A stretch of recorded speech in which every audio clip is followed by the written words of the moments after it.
de marco regulatorio en la gestión del crédito, pagos y cobranza. Luego un tema que quizá es de los más sexys en la agenda financiera hoy, el Open Finance, Open Data, todo el tema de los modelos de negocio financieros de cara a la nueva regulación que ya está puesta en escena, y algo que nos va a cambiar la vida si lo sabemos proyectar con inteligencia y entenderlo más allá de lo obvio, que es la data del consumidor como el nuevo activo de valor, y cómo esa data y ese Open Finance nos impactan los modelos de crédito, de riesgo, de cartera, de pagos, cuáles son esos desafíos y cuáles son esas oportunidades. Empecemos presentando no sé, pues los tenemos en bloque. Si los tenemos primero, entonces presentemos a Pedro y a Juan Pablo y ya. Pedro Novoa, abogado especialista en Derecho Comercial y Administración de Empresas, con más de 20 años de experiencia profesional, experto en la aplicación normativa en materia de protección de datos. Hizo parte de la Superintendencia Financiera de Colombia como asesor jurídico. Fue miembro de las áreas jurídicas de importantes multinacionales de carácter financiero, bancos Colmena, Davivienda y HSBC. Director jurídico de Expedient Data Crédito, y hoy hace parte de la firma de abogados MS Legal. Juan Pablo Londoño. Este profesional es un destacado experto en el desarrollo de negocios fintech, con más de 15 años de experiencia en la industria de créditos no bancarios, 10 de ellos en el ecosistema fintech colombiano. Ha acumulado una larga experiencia en la vertical de crédito digital, ocupando el cargo de Country Manager en 2 empresas de lending digital internacionales. Además, es cofundador de Colombia FinTech, ha sido miembro de su junta directiva y actualmente se desempeña como CEO de Technovation, la primera consultora FinTech especializada en el desarrollo de negocios de crédito digital en Colombia. Adelante. Bueno, buenos días a todos, gracias por este espacio. Pedro, mi amigo Peter aquí al lado, estas cuatro personas que voy a tener el placer de entrevistar, voy a tratar de llevarlos hacia un componente muy fintech, cero corbata, cero banco. Entonces esa es una posición de la industria no bancaria y cómo se ha venido regulando y cómo empresas como las de Pedro nos ha ayudado a mirar temas como protección de datos, Open Finance, iniciación de pagos, en fin. Entonces, antes de comenzar, tenemos 15 minutos. Pedro, y rápidamente, MS Legal, ¿cuáles son los atributos diferenciadores que ha traído esa empresa más tu experiencia a lo que es el ecosistema fintech, llamémoslo cualquiera de las 9 verticales que tiene en este momento, por ejemplo, la asociación, comenzando por la más grande, créditos, pagos, factoring, en fin? Pues primero que todo, buenos días a todos, muchas gracias por esta invitación, Beatriz, el ciclo de riesgo, feliz de estar acá compartiendo otra vez con ustedes. Desde la firma, desde MS Legal, ¿qué me pasó a mí? Que yo venía de la banca tradicional. Todavía tengo el saco, no me lo he podido quitar todavía, pero yo me acuerdo en 2013 llegaron los primeros inversionistas a Colombia creando una empresa que llamaba Fintech, y yo les dije, ¿qué carajos es esa vaina? Entonces me dijeron, no, somos una vaina que vamos a prestar plata de manera electrónica. Y yo estaba dando una conferencia y uno de esos nuevos inversionistas se me acercó y me dijo, oiga, no tenemos abogado, ¿usted se le mide esta vaina? Yo viniendo de la banca tradicional enseguida pensé, usura, captación, Dios mío, cárcel. Le dije, nos van a meter a la cárcel, y el tipo me dijo, probablemente. Cuando este tipo me dijo probablemente, yo le dije, hagámosle a esto. Nos toca arriesgarnos todos los nuevos negocios, y nos está pasando con toda esta revolución tecnológica, todos los nuevos negocios traen riesgos. Y los riesgos más grandes que tienen todos estos nuevos negocios, y lo van a ver en todo, en el mundo de las cobranzas, en el mundo de los créditos, en cualquier cosa, en el comercio electrónico en general, es que la regulación no estaba hecha para esa vaina. La regulación está hecha para unos tipos de corbata y para unas oficinas de bancos, que los bancos hasta ahora están entendiendo que eso ya se está acabando. Entonces yo creo que el principal aporte que hemos tenido desde la firma, y en general todos los que nos metimos en este cuento desde el principio, es básicamente que arrancamos con una revolución en Colombia que muchos han ido montando. Ahorita nos decían que ya van 300, Brian nos decía que ya van 300, van con 350 empresas fintech en Colombia. Solamente en crédito digital nosotros tenemos un mapeo. Allí hay 97 compañías de crédito digital no bancarias. En Colombia en este momento nos mapeamos en 12 categorías diferentes. Eso se está volviendo una locura. Todas las empresas de pagos, remesas, de cobranza digital, se está volviendo una absoluta locura. ¿Y qué pasa? Pues que la normatividad nos toca arrancar a interpretarla y reinterpretarla cada vez y pelear, no pelear, sino discutir y tratar de acercar en cuenta a unas autoridades que todavía están hechas para regular y para controlar a los que hacían las cosas como se hacían antes. Pero en esa pelea estamos y en eso es lo que hemos venido avanzando tanto desde la empresa como con todas las fintech y como desde Colombia Fintech. Así es, lo hemos visto. Entonces comenzó con unas preguntas que tengo para ti, Pedro. Entonces, sin duda, el país está avanzando hacia diferentes marcos normativos donde está recogiendo ciertas particularidades en el tema fintech, hablando. ¿Dónde crees que están los mayores desafíos? Una, y dónde se debe poner el foco en este momento. Uy, en todo, pero básicamente ahorita es información. Diego nos hablaba al principio lo que está pasando con Open Finance y resulta que lo que se viene en esto de la información es que las empresas todavía no han entendido. Y hablaba también de la unión, Diego, es una idea que yo también he venido como tratando de hacerle a la gente caer en cuenta que el ecosistema de crédito no se puede vivir en empresas de cobranza, en los originadores de crédito, en los administradores de crédito por un lado, no. Esto tiene que arrancar desde el principio, todos tenemos que obrar como un ecosistema. Desde la originación de los créditos tenemos que empezar a pensar en cómo vamos a cobrar esos créditos, porque lo que está pasando es que como no hay esa regulación y es en falta de información y la gente no está sabiendo manejar la información, después cuando las empresas de cobranza reciben un crédito para la cobranza, el banco les dice, ojalá sea una empresa de cobranza tercerizada, la entidad financiera les dice, oiga, usted tiene que localizar a este tipo Pedro Novoa que se me perdió. Entonces uno le dice, ok, yo se lo ayudo a localizar. Ah, pero usted tiene que investigarlo en estos sitios. Y cuando uno se va a la autorización que Pedro Novoa dio cuando estaba solicitando el crédito en el banco o en la entidad financiera, resulta que no tienen ninguna autorización para hacer localización. Y llegó toda esta norma de protección de datos personales, y esta norma de protección de datos personales impone unas responsabilidades desde el absoluto principio que Pedro Novoa se acerca a pedir un crédito, sea por el canal que sea electrónico, sea físico, para después poder llegar a ese punto de la cobranza, que ya vamos a verlo más adelante. Creo que viene otra pregunta sobre eso, con todas estas normas y estas restricciones que acaban de salir, o que ya están a punto de salir, para las empresas de cobranza, para todos los que hacen cobranza, lo siento mucho. Estas normas que están saliendo van a impedir la labor de la cobranza prejurídica de una forma, pero ya vamos a ver eso con esta pregunta que Juan Pablo me hace. Creo que ya contestó alguna de esas, es dentro del nuevo decreto 1297 del Open Finance, que eso ha venido evolucionando, Open Banking o Open Finance. Uno, ¿qué destaca de la nueva regulación, de ese nuevo decreto, y qué le preocupa de eso que mencionaron él? Incluyámoslo, y qué cosas buenas trae eso. Pues que el Open Finance es la absoluta revolución. Es por fin Pedro Novoa, dueño de sus datos, y diciéndole a todas las entidades, no me importa pepino su secreto bancario, yo quiero que usted comparta mi información con X y con X y con X. Pero hay un punto clave en este momento, ¿no? Que hasta ahora tenemos un decreto de Open Finance, no tenemos Open Data. En Colombia todavía no hay Open Data, tenemos Open Finance, es solo para las entidades financieras. Ahorita en el Plan Nacional de Desarrollo se metieron 3 artículos de Open Data, el 84, el 94 y el 108, si no estoy mal, donde ya se va a poder, pero falta la regulación. Esa regulación se va a demorar otros 2 años.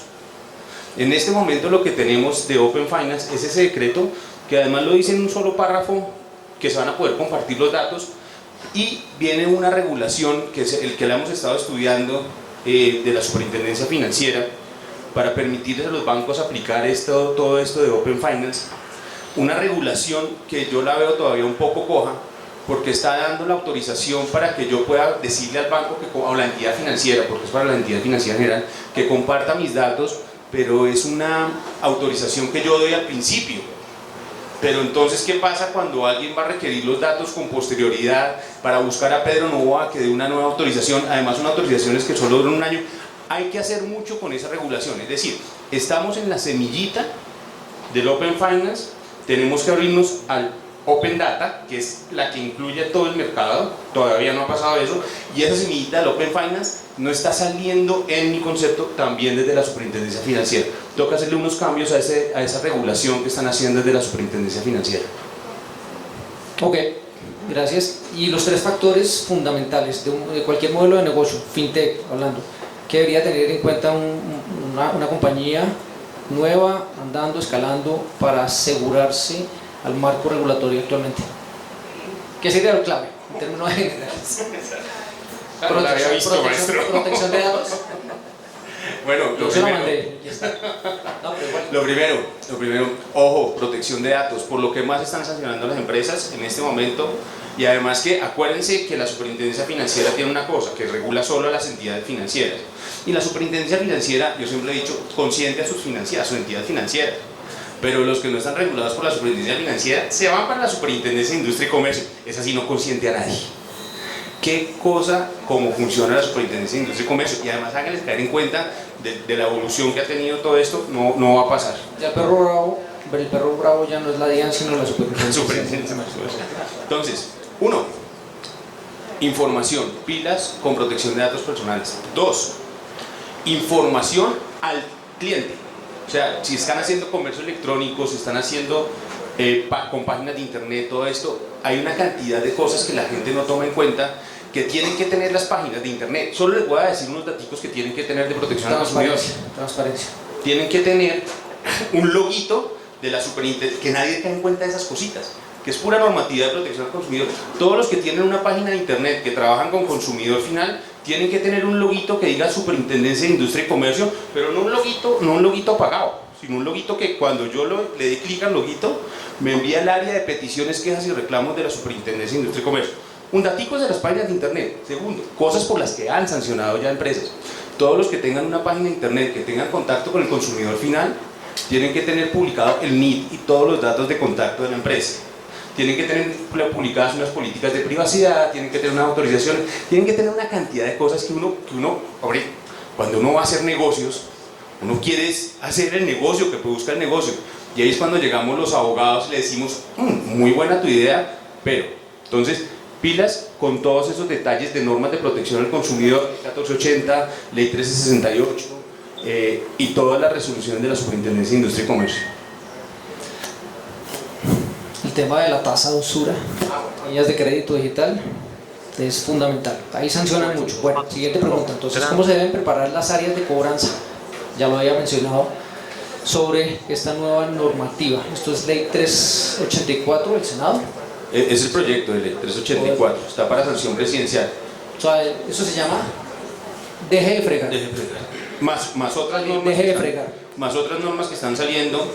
Hay varios puntos de esa norma. De aquí, ¿quiénes hacen cobranza? Todos, o la mayoría que están acá son empresas que hacen cobranza, ¿cierto? ¿Qué nos está conduciendo esta normatividad? Esta normatividad nos está conduciendo, y depende cómo salga una serie de reglamentaciones que tienen que haber, pero como salió la norma, nos está conduciendo a que la cobranza prejurídica se muera y que pasemos de una vez a la cobranza jurídica. Es decir, cobranza jurídica para obligaciones pequeñas, me van a decir, no, pero eso es carísimo. Sí, es verdad, pero entonces ya la cobranza prejurídica va a tener el primer problema. No se va a poder contactar a las referencias. ¿Cómo localizamos a un tipo que se pierde si no es a través de las referencias? Pero esta norma ya salió clarísima. No se puede contactar a las referencias. No, las bloquearon. Ya la Superintendencia de Industria y Comercio había dado unas puntadas que decía que se tenían que tener las autorizaciones de las referencias, no solo para hacer la verificación en un primer momento, sino para hacer seguimiento del cliente, sino también para hacer la contactabilidad o la ubicación posterior. Pero con esta norma es clarísimo, no se pueden contactar las referencias. Pero adicionalmente salió, y ahí es donde viene otra vez la unión, salió una cosa que en mi concepto es absolutamente loca. Ahora, cuando alguien en cualquiera de las compañías originadoras de crédito vaya a sacar un crédito, le tenemos que decir, mire, nosotros le podemos hacer cobranza a través de correo electrónico, a través del teléfono, a través del WhatsApp, a través de paloma mensajera, a través de cualquier vaina de esas. Pero usted, señor, tiene que escoger a través de cuál quiere que yo le haga la cobranza cuando en el momento que yo le haga la cobranza. ¿De verdad? O sea, le vamos a tener que decir al cliente, al que está sacando un crédito, que en algún momento le vamos a tener que cobrar, pero que el que está sacando el crédito puede escoger a través de qué canal quiere que le cobremos. Carajo, uno dice, y aquí otra vez vuelvo con lo que estaba diciendo Diego, cómo fue la falta de unión entre todos los gremios que estamos en todo el ciclo de la cobranza, entre todo el ciclo de riesgo del crédito, para no estar peleando esas cosas desde que se pasó el primer proyecto en el Congreso. Se trataron de hacer, pero eran labores muy desunidas y salió este adefesio de norma. Y lo que yo también siempre he dicho en las presentaciones es que el consumidor siempre va a tener quien lo defienda, porque es que el consumidor da más voticos. Nosotros los que hacemos todo el ciclo del crédito, pues no damos votos, empezando por las entidades originadoras, menos las entidades de cobranza. Nosotros no damos votos, entonces no hay ningún congresista que quiera ponerse de nuestro lado. Siempre va a ser del lado del consumidor, que está muy bien, hay que respetarlo, hay que valorarlo y sabemos que vivimos por el consumidor. Pero ¿a qué horas vamos nosotros a empezar a tener una defensa de los que movemos la economía, que somos todos los que estamos en este ciclo del crédito? Pues ya esa norma va a salir así. Estamos a una sanción presidencial de que esta norma sea realidad. Yo digo que esos son por ahí unos 3 o 4 meses, mientras hay 3 o 4 agarrones por allá, 4 escándalos, unas buenas borracheras, y después en 4 meses podrá estar saliendo esa norma que debería estar saliendo ya antes de mitad de año, pero en eso estamos. Bueno, yo creo que ya contestó la última pregunta, pero se me viene a la cabeza lo siguiente, porque con lo que usted dijo, las compañías, más bien, los NPLs de las compañías que se vuelven negocio de otros, malas provisiones, los requerimientos de previsión en este momento sacan al mercado la posibilidad de ese negocio, de vender esa cartera. Una compañía que compra esos NPLs, que sigue buscando, ¿qué pasa? ¿Se van a ver frente a ese, pues por lo menos con un las obstáculo, referencias? una pared completa? Claro, por lo menos con las referencias. O sea, hay una cosa para los que compran cartera. Pero entonces una pregunta antes. Como eso cambia, me lleva hasta la esencia de los datos. Yo tengo que tener algo en mi regulación, mis términos y condiciones para poder al final vender esos NPLs y que la gente lo pueda cobrar. De lo contrario, me voy a quedar yo con una cartera castigada. Dentro de los, siempre asesorando a compañías que compran cartera, siempre se hace un due diligence de esa cartera que se va a adquirir. Y entre los due diligence está cómo ha sido el hábito de pago de ese bloque de cartera, si tiene pagarés. Pero se les olvida una cosa súper importante en este momento, es si tiene autorizaciones para manejar los datos, si tiene autorizaciones para poder hacer cobranza, si tiene autorizaciones para hacer gestiones de localización. Entonces después ya ha habido N empresas sancionadas por la Superintendencia de Industria y Comercio, porque cuando reciben la cartera, resulta que empiezan a hacer labores de cobranza, labores de localización, y resulta que no estaba autorizado desde un principio por el deudor que le hicieran labores de localización. Ah, pero es que además esta norma trae otra cosita, que ya al deudor no se le va a poder ir a cobrar ni al domicilio ni al lugar de trabajo. Los que hacían labores de cobro personalizada, que buscaban en el tendero, que le iban a tocar a la puerta al señor, se acabó. No, se puede hacer labor de cobranza. Yo me acuerdo que había unas personas que cobraban con personas hasta en domiciliarios, hasta en moto, y hay una empresa en México que es exitosísima, que la labor de cobranza es con la gente del barrio, sí, cobra, creo que llama, que con la gente del barrio, y contrata a la gente del barrio que conoce a los otros del barrio para que vayan y le toquen la puerta al vecino y le diga: oye, hermano, páguele a estos tipos que le prestaron la platica. Pues ya no se va a poder, porque ya no le puede cobrar el domicilio. Entonces, lo que les digo, la labor de cobranza cada vez está más restringida. ¿Qué está llevando eso, o qué es lo que hemos analizado con muchas empresas de cobranza? Que la labor de cobranza prejurídica va a ser una labor de cobranza muy corta, de poder buscarlo en los medios de contacto que tengamos y tratar de pasar en la medida en que se pueda a la cobranza jurídica lo más rápido. Va a causar una congestión, esta norma va a causar una congestión de juzgados, va a causar una cantidad de costos, pero adicionalmente las entidades financieras, lo que está tratando de proteger al consumidor, lo vas a fregar, porque las entidades financieras se van a cuidar mucho más en averiguar quién es ese consumidor, en verificar los riesgos, en verificar la información, en verificar una cantidad de cosas que antes no las verificaban con tanto cuidado. O sea que esta norma tiene todo de mano, todo. No hay nada bueno. ¿Asusta? Bueno, ya con eso terminamos las preguntas de Pedro. No nos extendemos. Muchas gracias por compartir sus experiencias. Lida Wilches, MBA del INALDE, con más de 18 años de experiencia en creación de productos de la banca, sistemas de pagos y fintech. Del 2018 al 2022 fue la CEO de una de las 6 CEPs del país conocida como DING. 4 años como gerente de diferentes WEN en Credibanca. Trabajó en el gremio de entidades financieras, Asobancaria, administrando 19 mesas, ayudando a modernizar y a estandarizar productos en el ecosistema. Ha trabajado en diferentes entidades financieras del país. Ha asumido diferentes retos, siempre creando valor al ecosistema desde sus diferentes roles, como la creación en Colombia del modelo agregador para venta presente en 2014 de la mano con la franquicia Visa y SFC.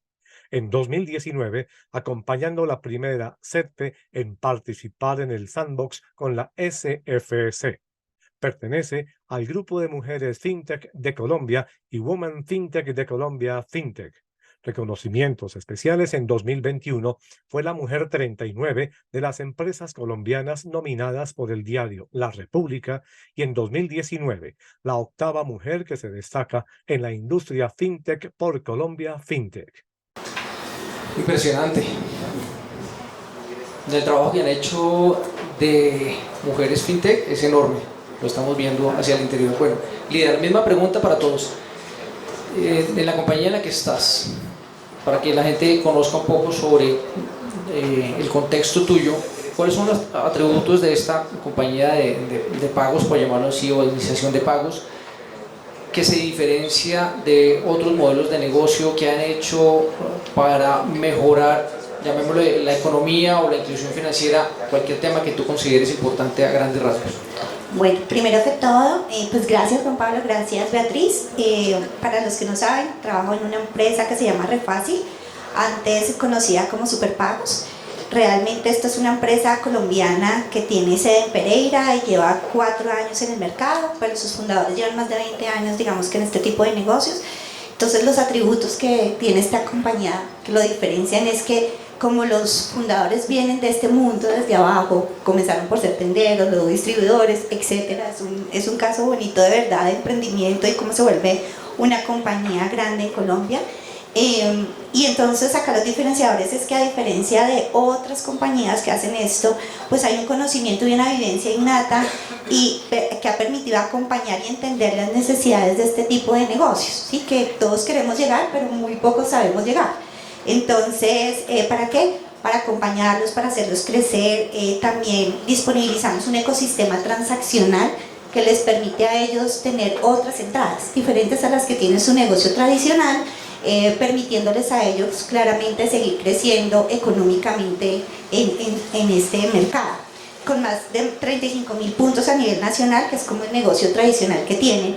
Y aquí tenemos diferentes modelos de negocio y de vinculación, precisamente enfocados en cómo hacemos para que cada día crezcan más. ¿Y cuál es nuestra generación de valor adicional? Es que no nos quedamos solamente con ese mundo, sino que estamos viendo cada vez qué más se puede hacer. Y hace un año aproximadamente, un añito larguito, comenzó esta compañía, comenzó esta compañía a meterse en el mundo Paytech que estabas mencionando ahorita, con todo el tema de pagos digitales para complementar no solamente este nicho de mercado en el que ellos son muy conocedores, sino para llegar a otro tipo de empresas un poquito más pymes y grandes.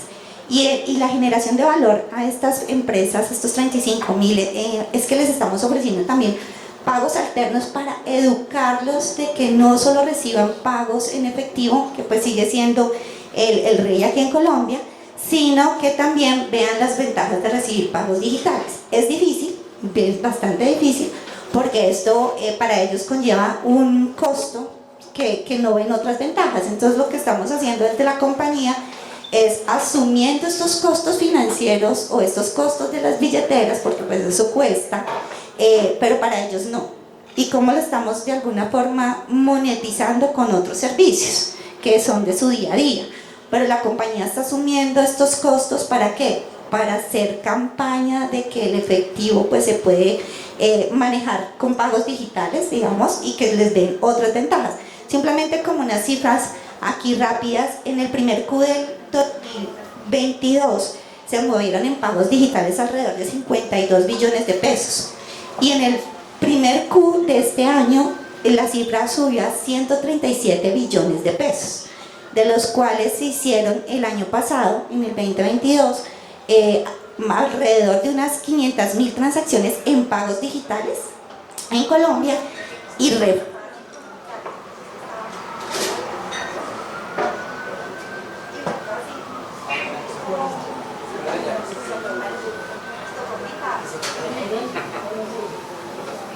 Sí, hola.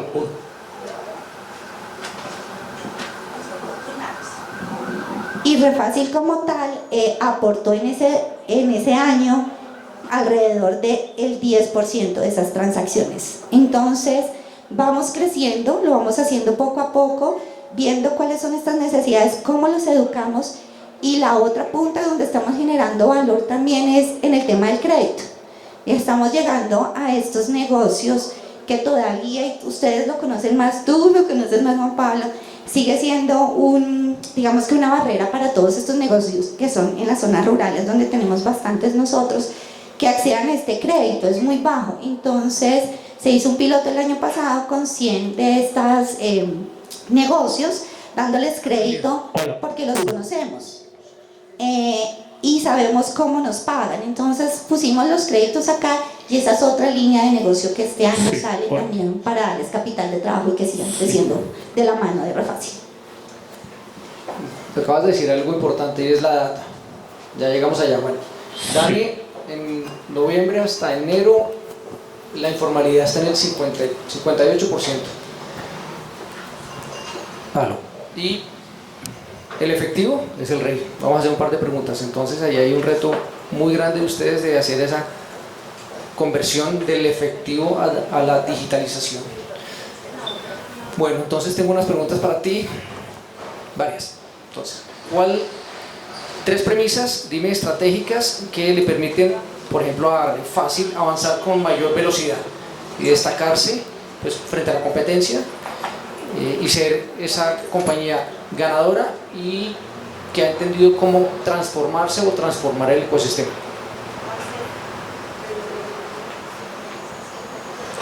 Bueno, te voy a decir 4, tengo la ganga, te voy a decir 4. Una es que seguimos creciendo y creyendo en que la innovación tecnológica es constante, y acá se viene trabajando constantemente en cambiar el core, en hacer las cosas mucho más fáciles a través de tecnología. ¿Para qué? Para facilitar la experiencia de los usuarios, que cada vez pues lo que queremos es que los pagos se vuelvan embebidos en el día a día de nuestros clientes. Entonces a eso le apuntamos, y también a temas de seguridad, claramente. El segundo punto es ofrecer soluciones seguras y que le generen confianza a los clientes. Entonces acá estamos trabajando también de la mano de entidades financieras. Por cierto, esta no es una entidad financiera, esta no es una entidad vigilada, esta es vigilada por la Superintendencia de Comercio, y como a Pedro, yo vengo trabajando de empresas vigiladas. De hecho, fui la CEO de una CETPE que era vigilada, y yo pues asumía riesgo, Pedro, pero no al extremo de que me llevaran a la cárcel como dice él, no, o sea, un poco más controlados. Pero básicamente esta empresa lo que hace también es estar actualizada en temas de tokenización, en temas de identidad digital, que nos permita cada día estar pues a la vanguardia de esto. Ampliar los medios de pago.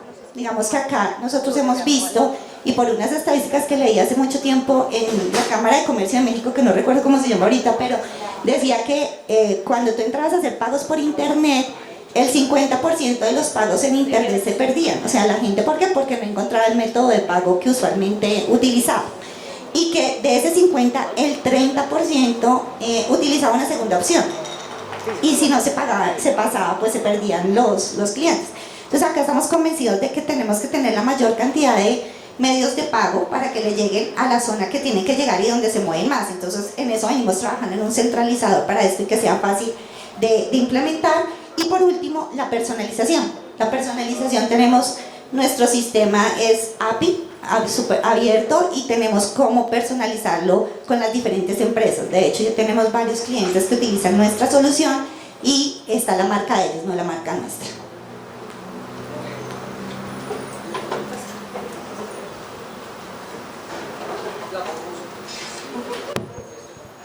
Bueno, creo que hay un caso de capilaridad interesante, porque cuando tú trabajas en la CEP, lo hemos visto desde crédito y en otros países, muchas de las compañías de crédito digital se enfocan en los subbancarizados, que tengan por lo menos un depósito electrónico.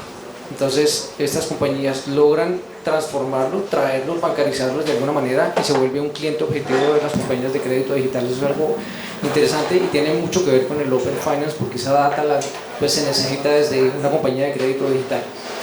¿Tu opinión? ¿Cuál es tu opinión frente a lo que está pasando hoy con Open Finance? Open Banking, inicialmente, Open Finance. Eso primero, ¿cuál es tu opinión? Y segundo, ¿cómo le sacas provecho? Ya hablaste de algo, pero ¿cómo le han sacado provecho, sea desde la CEP que estuviste o ahora en Refácil? Ok, digamos que todo este tema de Open Data y Open Finance, como dijo Pedro, porque todavía no hemos, Open Banking y Open Finance, no hemos llegado al Open Data, desde mi punto de vista nos va a permitir sacarle provecho de diferentes formas, pero estoy de acuerdo con Pedro. Todavía siento yo que hay varias cositas que faltan para llevarlo a la táctica, ¿sí? O sea, de cómo lo vamos a aprovechar. Nosotros, ¿qué estamos haciendo en este momento para no perder el foco, que es una de las cosas importantes? Es que toca desarrollar cada vez más ese skill de la ambidestreza, trabajar en el día a día que tenemos hoy, para no perder el foco en los resultados del corto plazo que se necesitan pues para que las empresas sigan funcionando y operando, pero también sacar un grupo de personas que estén dedicadas a hacer toda esta revisión del Open Finance y cómo los casos de uso se pueden materializar en lo que ya se tiene. Básicamente, antes, como tú mencionabas en la CEP, nosotros desde el 2019, en esa época, ya teníamos todas las APIs abiertas. Es más, yo me sentía tan orgullosa hace 2 meses porque me senté con una de las entidades financieras grandes a revisar qué se podía hacer desde Refácil, y hasta ahora estaban abriendo muchas de las APIs que en la CEP ya teníamos en su momento. Entonces, esto es una forma de cómo le estamos sacando provecho. Nosotros es aperturas de servicios a través de APIs fáciles de implementar, ¿sí? Tenemos servicios de Fintech as a Service, de Software as a Service, de pagos, de valores agregados. Entonces yo creo que esto nos va a facilitar la vida, solo que toca tomarlo de una manera como revisar bien para qué lo necesitamos. A mí todavía me cuesta un poquito de trabajo el tema del modelo de negocio, porque si en pagos los economics son bajitos, imagínate, bueno, en crédito tú también dices lo mismo, no soy muy experta en crédito, pero en crédito también, yo no me imagino ahora que vamos a tener que compartir información entre todos, que es muy valiosa. ¿Cómo se va a monetizar esto? Cuando yo tenía un jefe en Credibanco que decía que nosotros vivíamos de los dulces, porque una transacción era de 100, 300 pesos, entonces aquí ¿cómo va a ser esto ahora? Para mí todavía me cuesta un poquito de trabajo. Seguramente nos vamos a inventar otros modelos de negocio o monetización diferente, pero para mí digamos que todavía tenemos que seguir continuando trabajando en ver cómo le sacamos el mayor uso a los casos de uso y cómo nos aliamos unos con otros para ver cómo llevamos esto a feliz término, a lo que necesitamos en el país y en las empresas en las que estamos. Ok, interesante. 2 cosas que mencionaste. En la medida que sale una regulación nueva, uno o tiene que contratar más gente, se lo vuelve más costoso, o tiene que uno sacar o crear una célula nueva para poder sacar. Y lo otro, el tema de las APIs. Hoy el mundo es apificado. Antes las tenían cerradas, hoy el que no tenga APIs abiertas, inclusive una fintech, tiene que tener sus APIs abiertas para el siguiente paso que viene de Open Data.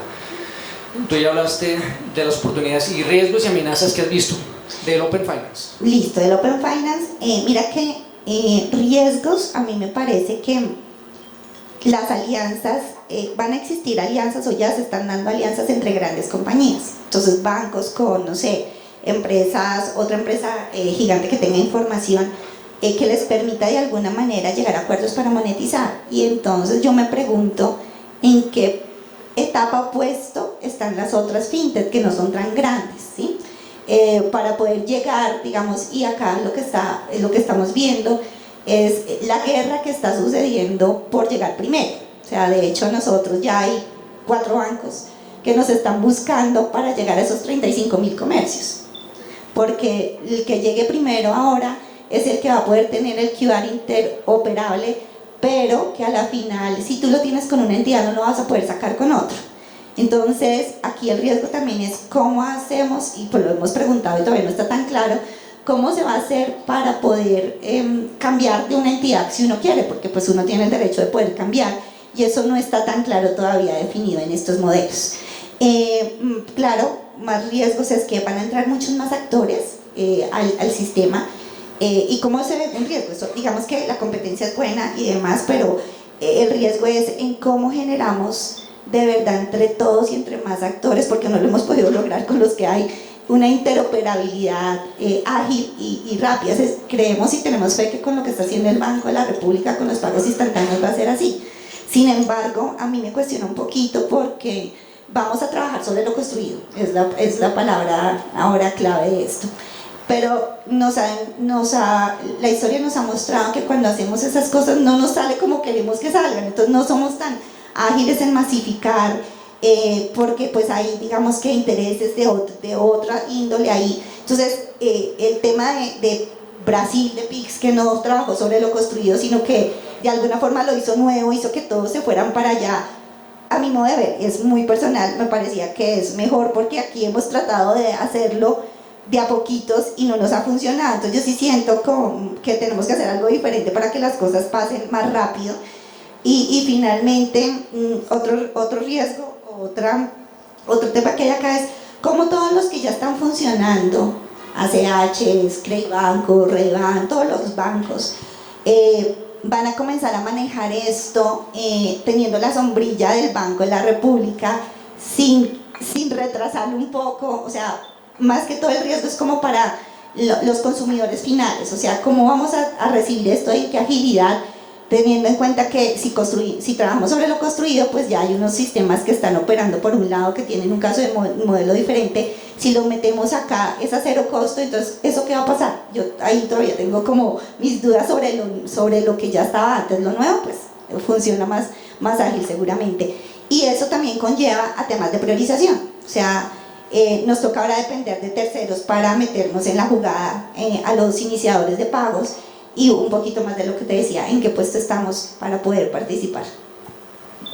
La palabra priorización tiene mucho que ver con metodologías ágiles, y eso viene con la siguiente pregunta: ¿qué han hecho ustedes o qué les recomendarías, sea una compañía de pagos, una fintech, cualquier compañía que quiera meterse en este negocio, o inclusive ya con el tema de Open Finance, qué metodologías, si has aplicado o no, qué recomiendas o qué has visto que pueda funcionar para rápidamente montarme sobre ese riel, llamémoslo de alguna manera, del Open Finance en Colombia? Te voy a hablar desde mi experiencia pasada, no la que tengo ahorita. Desde nuestra experiencia pasada, tuvimos que montar una entidad financiera desde cero, ¿cierto?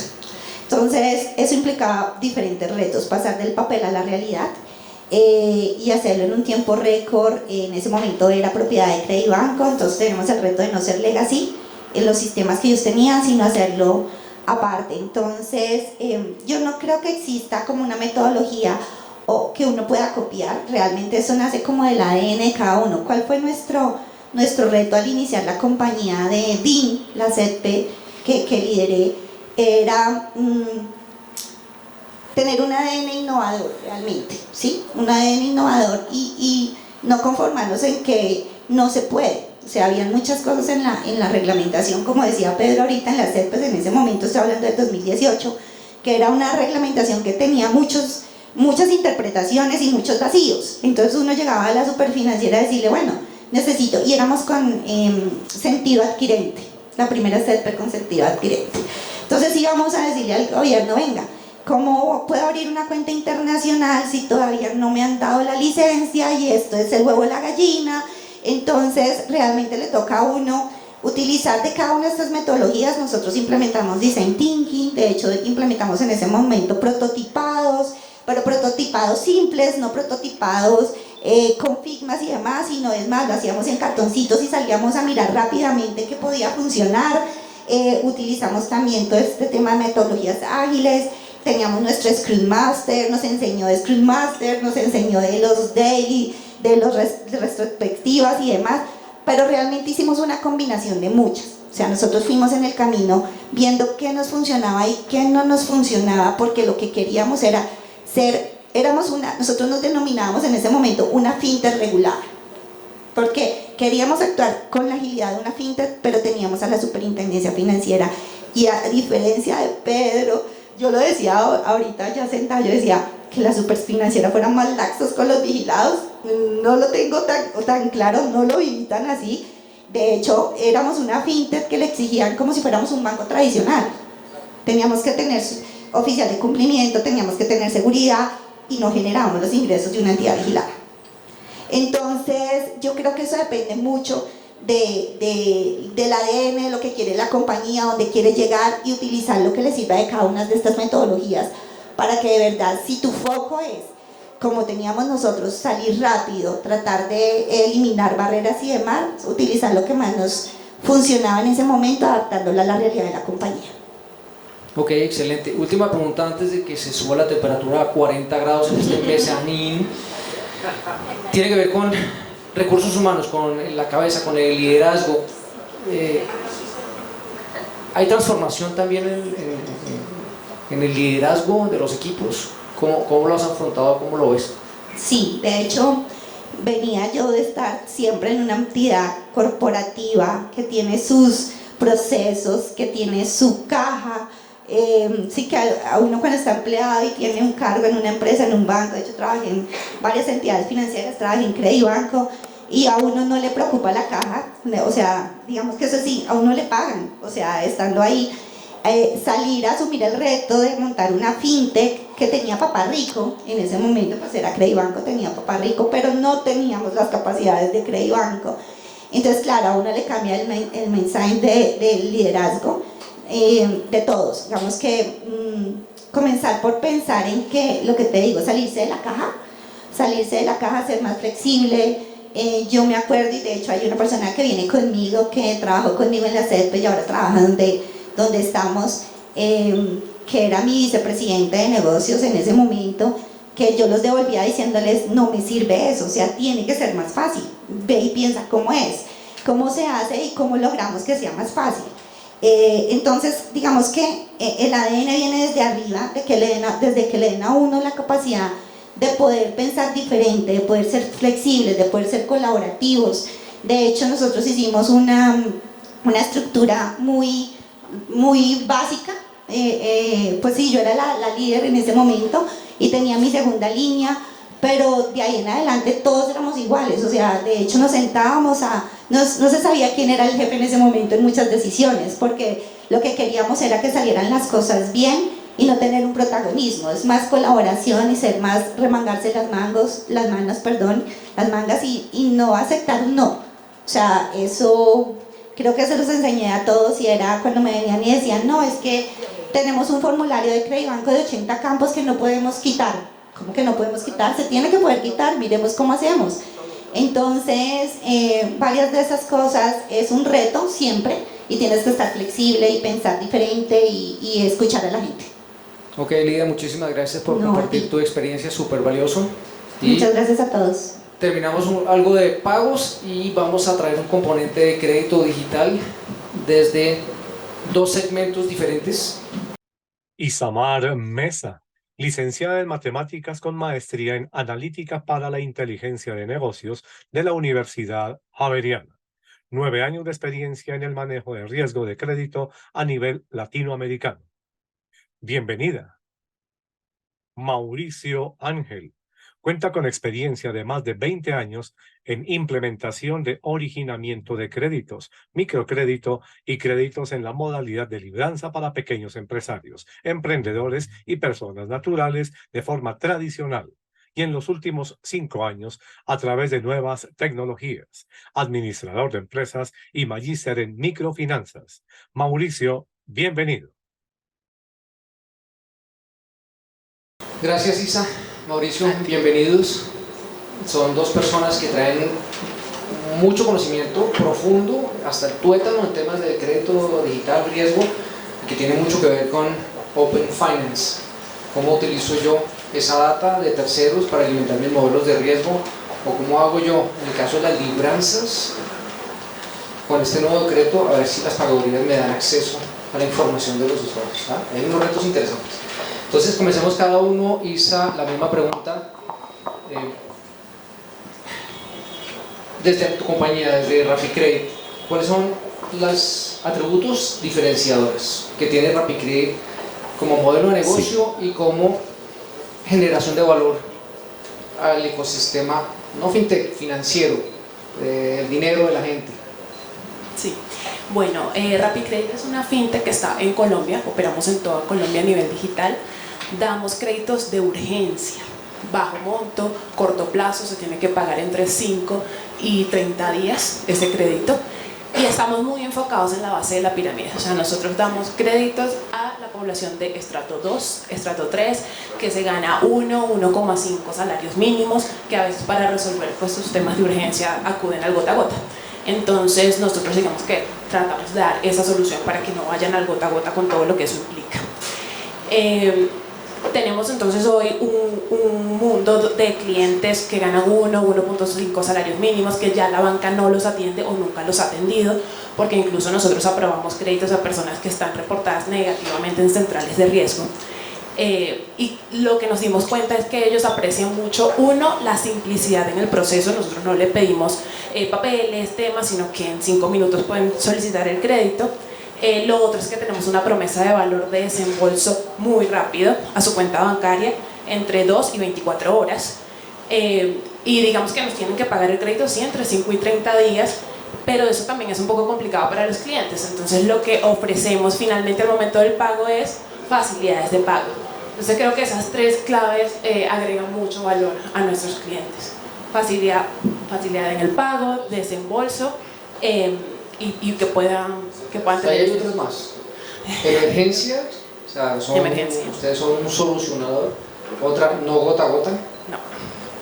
Conveniencia, rapidez y subbancarizado, mercado que Así en es. este momento la banca no está teniendo. En este momento estamos atendiendo subbancarizado, o sea, tienen que tener una cuenta bancaria o una billetera, pero lo que vamos a hacer este año es que vamos a entrar también, digamos, estamos tratando de abrir segmentos y poder ayudar mucho más a los clientes en Colombia. Ok, gracias Isa. Mauricio, que se encuentra entre fintech y sistema tradicional de originación de crédito.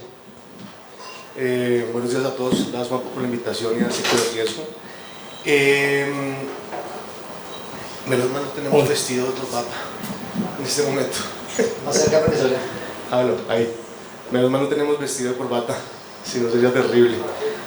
Bueno, les cuento un poquito acerca de Libertec. Libertec es una fintech creada en el 2019 y es dedicada al originamiento de crédito de libranza social. Y una de las primeras ideas que tuvimos cuando creamos Libertec fue cómo nos vamos a diferenciar del resto. Las libranzas existen hace más de 40, 50 años fácilmente, no estamos inventando la rueda, pero lo que sí nos estamos inventando y a lo que le apostamos es a estas personas de alto riesgo que no tienen acceso a crédito. Y para darles unas cifras de la banca tradicional, hoy en día, 2023, con nuevas regulaciones, etcétera, solamente el 25% de los empleados de Colombia tienen acceso con la banca tradicional. El otro 75%, su única opción de crédito es el gota a gota.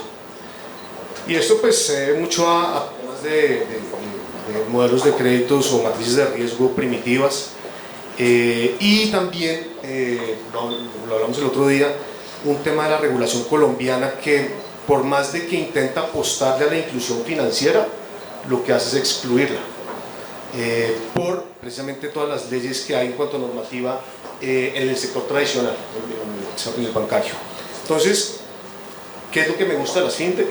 es que le vamos a apostar a nichos de mercado muy específicos y donde podemos crear modelos de riesgo, matrices de riesgo y algoritmos que son modernos, novedosos, rápidos para poder tomar decisiones, y ahí es cuando hacemos diferencia en Libertec.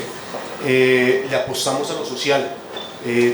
Por eso mi sugerencia para empresas de crédito que están surgiendo en temas de fintech, si no le estamos apostando a solucionar un problema social en Colombia, si solamente lo estamos haciendo por el hecho de generar créditos y ganar plata, pues no va a haber un impacto ni va a haber una menor desigualdad de la que hay hoy en día en Colombia.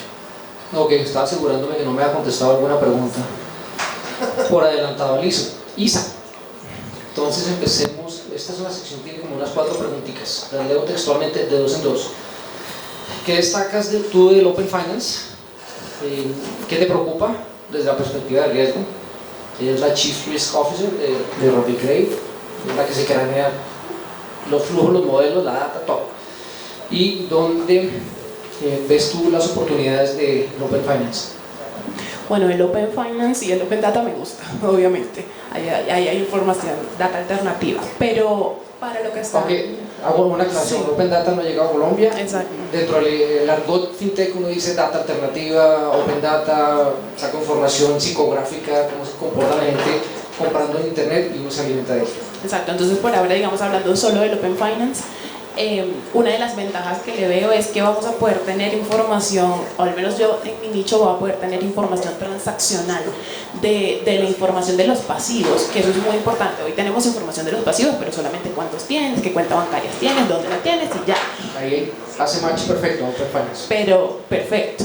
Entonces, además que en mi nicho de mercado nuestros clientes están mucho en la economía informal, entonces puede que ni siquiera estén aportando a la seguridad social, o sea, que no les puedo encontrar, digamos, data de ningún lado para tomar una decisión, pero ya viendo esto, quizás en mi nicho de mercado hay personas que no aportan a la seguridad social de manera juiciosa, pero yo puedo ya a través de mirar la transacción de sus billeteras que sí reciben ingresos constantemente, y con eso pudiera tomar una decisión y empezar a bancarizar mucho más esta población. Entonces yo creo que esa es una de las ventajas importantes hasta donde nos permita el Open Finance.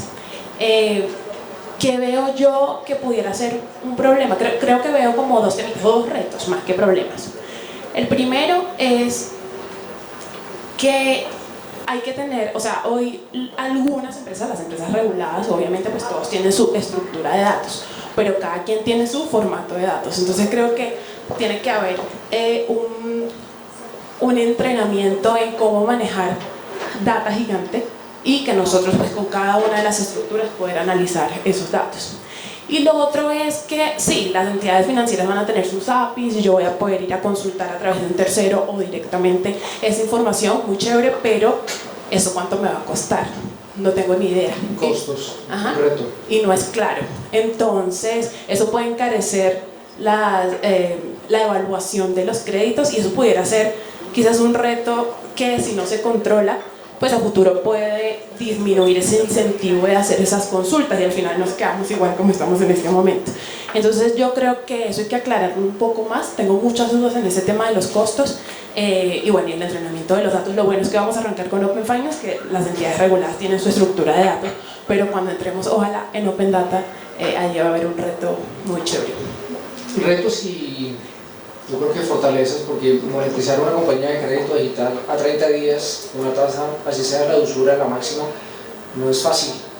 Y cuando yo necesito data y meterle data alternativa, pues cada proveedor de tecnología le pega a la volumetría y dice, a mí debe una volumetría puro, necesito 37.000 calls, y empiezan a sumar, esto me cuesta tantos centavos y al final lo dice, el negocio es rentable o no rentable. Entonces, con el Open Finance debería también llegar un cambio, un mindset en los precios, ¿no? No solamente sea por volumetría, pero en fintech sí le pega un... Eso se va a demorar un tiempito todavía. Listo. Mauro, premisas, 2, 3. ¿Qué permite a una compañía que está orientada hacia los datos o inteligencia de negocio que le permita generar ese valor social, ya lo hablaste. ¿Cuáles son las premisas del modelo de negocio tuyo frente a la inequidad? Creo que ya lo habías contestado, pero enfócalo más hacia el Open Finance. ¿Qué ves allí? Pues mira, para Libertec en este momento, voy a empezar por esta partecita, el tema de la desconfianza de compartir datos es terrible. Y no solo lo vemos en entidades financieras, sino en empresas privadas, en empresas públicas. Para ponerte un ejemplo y que todos me entiendan, cuando realicé un convenio con una empresa que tiene más de 16.000 empleados y les dije, yo podría conectarme a su sistema contable y de esa manera puedo yo absorber la información del personal en cuanto a su sueldo, tipo de contrato, descuentos que tiene, y eso me haría hacer las cosas muchísimo más rápidas de las que podría hacerlos hoy en día. Y me dijeron, no hay ni peligro, no hay ni peligro, por más de que podamos tener unos contratos de ley de habeas data, de compartimiento de datos, y es una empresa que es multinacional, que no solo y está la acá en Colombia. obligatoriedad de entidades públicas y privadas no puede uno ir con ese componente, puede uno dañar la relación comercial, pero Total. Pero es algo a lo que le tenemos que apostar a futuro. Si queremos ser ágiles, además es lo que tú hablabas, este tipo de créditos, lo que hacemos acá es solucionar rápidamente un problema que tengan en cuanto a financiamiento de las personas. Y cuando una persona necesita, porque llegó el fin de mes y no tiene cómo pagar la matrícula del siguiente mes de tu hija, si haces un proceso con un banco, pues te vas a demorar 2 semanas, por más de que tenga convenio con la compañía. Entonces, eso se trata también de agilidad para poder combatir el gota a gota. ¿Por qué el gota a gota es tan exitoso en Colombia? Porque es inmediato, es rápido y la gente está dispuesta a pagar todo ese aumento de interés y tasas de usura increíbles, pero poder tener la facilidad de no quedar mal con el pago del colegio de mi hija. Entonces, lo hablo desde ahí, y si eso es en compañías privadas, pues calcula mover una entidad financiera que es un elefante, con patas enormes, y ponerse de acuerdo en eso no va a ser tan sencillo. Sí va a haber una oportunidad cuando ya estemos todos con la confianza de que compartir datos va a traer facilidades para el usuario final, pero yo lo veo todavía con muchos retos. Tú hablabas de los formatos que tiene cada entidad, entonces empecemos por eso no va a ser sencillo, y el costo con el que va a llegar va a ser altísimo. Entonces pocas entidades van a poder la oportunidad de meterse en ese Open Finance y poder aprovecharse del compartir datos. ok, será por desconfianza, pero la tercerización no puede llegar a funcionar. Digamos, yo me puedo conectar a un banco que ya tengo una relación, no sé, esa pregunta no estaba ahí. No se va a sí puede ser, pero no es fácil, porque hay desconfianza en compartir datos. De acuerdo. Isa, siguiente pregunta para ti. Son celosas las entidades con eso. Sí, por supuesto. Con el tema de protección de datos, ya Pedro nos dijo que hay un perro bravo mordido. Pero no solo por protección de datos, es porque yo tengo 3 millones de clientes, tengo una información súper valiosa que a veces no sé si compartirla o no compartirla. Seguro me van a quitar clientes. Entonces el mindset toca cambiarlo. Sí, me van a quitar clientes, pero yo también voy a poder traer otros clientes nuevos. Hay una oportunidad de monetización de datos impresionante. Que todavía no se ha hecho un mindset en la cabeza de los que tienen la data. Isa, inteligencia artificial. Esto se ha convertido en un tema sexy. Todos hablan de inteligencia artificial y salen corriendo a crear modelos nuevos. La cadena de valor que tiene RappiCredit, ¿dónde se implementa? Digamos, dentro de las 4 o 5 fases del crédito, ¿dónde lo has visto o dónde está implementado en este momento? O si no está, ¿dónde se va a implementar? Bueno, en este momento en RappiCredit sí tenemos inteligencia artificial a lo largo del flujo, no solamente en la aprobación del crédito, sino también en la cobranza. Entonces, hoy existe en RappiCredit. ¿Cómo se va a fortalecer ese proceso de inteligencia artificial? Con los datos. O sea, mientras más datos yo le pueda colocar a estos procesos, pues mucho mejor. Obviamente siempre la recomendación con inteligencia artificial, que suena muy bonito, y la verdad es muy bonito, es muy interesante, pero siempre la recomendación es, siempre tiene que haber un razonamiento humano antes de. Entonces veamos qué data tenemos, qué es lo que queremos solucionar y sobre eso empecemos a buscar la mejor metodología de inteligencia artificial que se pueda ajustar para solucionar ese tema que estás buscando. Pero mira que la inteligencia artificial no es solamente tener modelos machine learning para aprobar o rechazar un crédito pues, a lo largo del flujo, o poder segmentar la cartera para ver a quién llamo primero y a quién no, sino que también tú puedes agregar valor con la inteligencia artificial desde el inicio del flujo. Entonces puede ser desde el mercadeo, para analizar los datos y entender muy bien cómo yo puedo comunicarme y llegar a los clientes, con qué publicidad, dónde, qué es lo que más le llama la atención. Lo puedo hacer desde el servicio al cliente como un chatbot, que pues es lo que la gran mayoría usamos, pero sería muy chévere tener un chatbot que no sea tan bot, o sea, que sea como un poquito más personalizado, que te pueda hablar un poquito más de tú a tú y que sí pueda resolver las cosas 24/7. Entonces allí tenemos una oportunidad de mejora gigante en nuestros procesos, pero creo que allí, o sea, vamos a ir metiendo inteligencia artificial en todos los procesos y donde ya está, mejorarlo mucho más. Yo creo que es una de las ventajas de tener mucha más data. Gracias. Mauro, siguiente pregunta.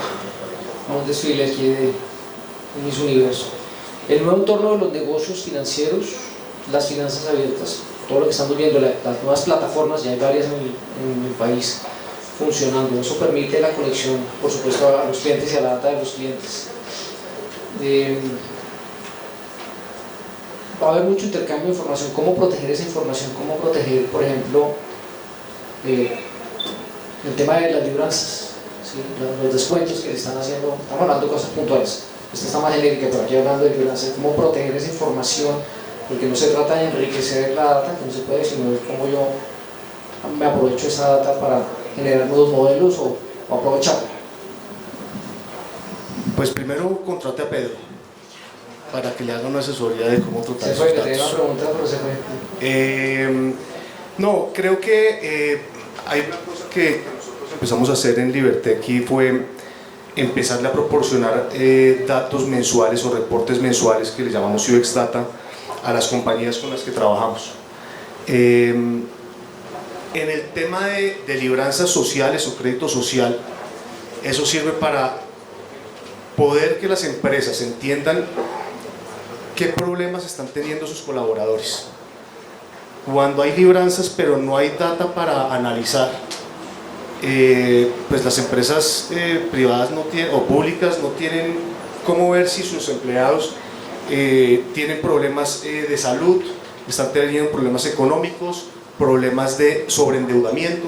Pero cuando uno sí entrega data, creo que somos de las pocas compañías o de las pocas fintech y en temas de empresas financieras en Colombia lo hacemos, y esto ha sido un boom con todas nuestras compañías que tenemos. Ya tenemos alrededor de unas 60 compañías vinculadas, pero eso les permite crear nuevos diseños desde recursos humanos y aprender cómo se está comportando su colaborador.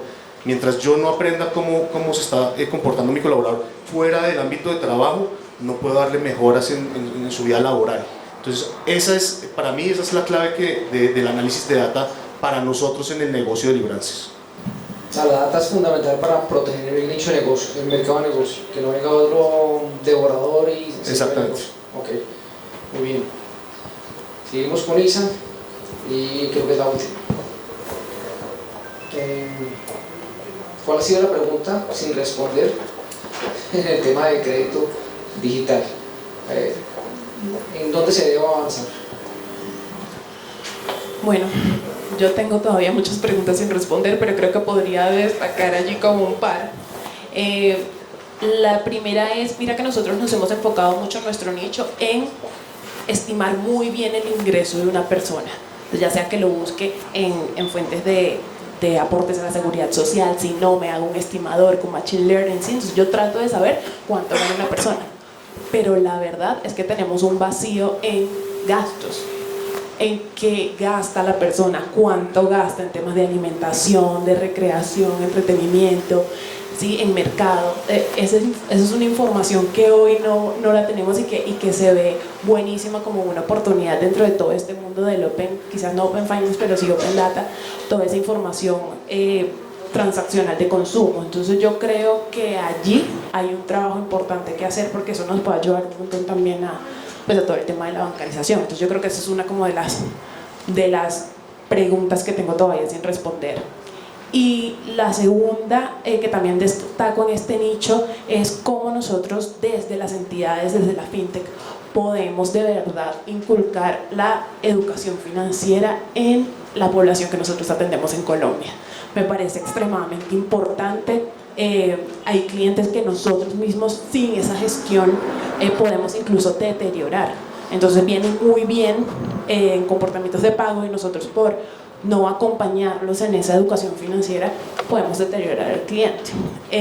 Y quizás ellos no le ven la importancia porque no saben las consecuencias de. Entonces yo creo que allí hay cosas importantes para trabajar. Sí, para mí son dos temas importantes. El marco regulatorio.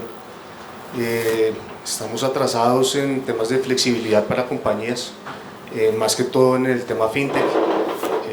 Ha costado muchísimo y hasta que eso no pase no vamos a poder, por más de que hemos tenido un crecimiento importante y exponencial acá en Colombia, si el marco regulatorio no empieza a favorecer un poquito el tema de tecnología, porque la tecnología es muy cara implementarla, muy cara, y para que el modelo de negocio pues nos toca hacer maromas, literalmente. Eso por un lado. Y segundo, atendemos ese nicho, esa base de la pirámide que todavía le cuesta mucho aprender de tecnología. En un principio en Libertec tuvimos una reunión de dirección y estábamos pensando, ¿será que tenemos que montar un call center para poder asesorar a las personas y que puedan hacer todo su proceso solas? Y ha costado un montón. No lo montamos porque era inviable para el negocio, pero nos ha costado muchísimo ese aprendizaje de nuevas tecnologías para personas con poca educación financiera y con poca educación en tecnología. Ok, y una última pregunta que no estaba allí, que tiene que ver con toda la parte del onboarding, experiencia del cliente. ¿El Open Finance para ustedes sí va a traer beneficios para hacerlo más rápido, más efectivo? Los flujos, independientemente de la tecnología. Para mí allí la clave, y lo mencionaban en la charla anterior, era cómo poder disminuir más bien es la cantidad de preguntas que se le hacen a un cliente en el onboarding. Realmente eso es lo que el cliente aprecia, que sea ágil y mientras menos cosas me pregunten, mucho mejor. Obviamente la data tiene un valor, o sea, impresionante. Yo trato de preguntar no tanto, pero preguntar. Entonces yo creo que más bien en el onboarding el valor agregado es cómo yo con el Open Finance o el Open Data por debajo puedo verificar muchas cosas del cliente que no tenga necesidad de preguntárselas a él. Allí me parece que puede estar el valor agregado en el onboarding. No, sí, esa es la respuesta. Si yo tengo más información sin necesidad de pedírsela al usuario final, voy a poder hacer mucho más ágil, procesos más rápidos, más sencillos para las personas, porque lo que le decía ahorita en la pregunta anterior. La educación a nuestro cliente final nos ha costado muchísimo. Es que ponen su cédula mal, ponen la cédula mal en el formulario, entonces ya desde ahí arrancó un proceso que al final, así se demore 5 minutos, no va a ser exitoso. Entonces cuando tengas información, y claro. Bueno, Isa, gracias. Mauricio, gracias. Juanpa, muchas gracias. Gracias. Podemos llevar algunos insights de lo que está pasando en el ecosistema fintech de crédito y pagos. Un feliz día. Gracias.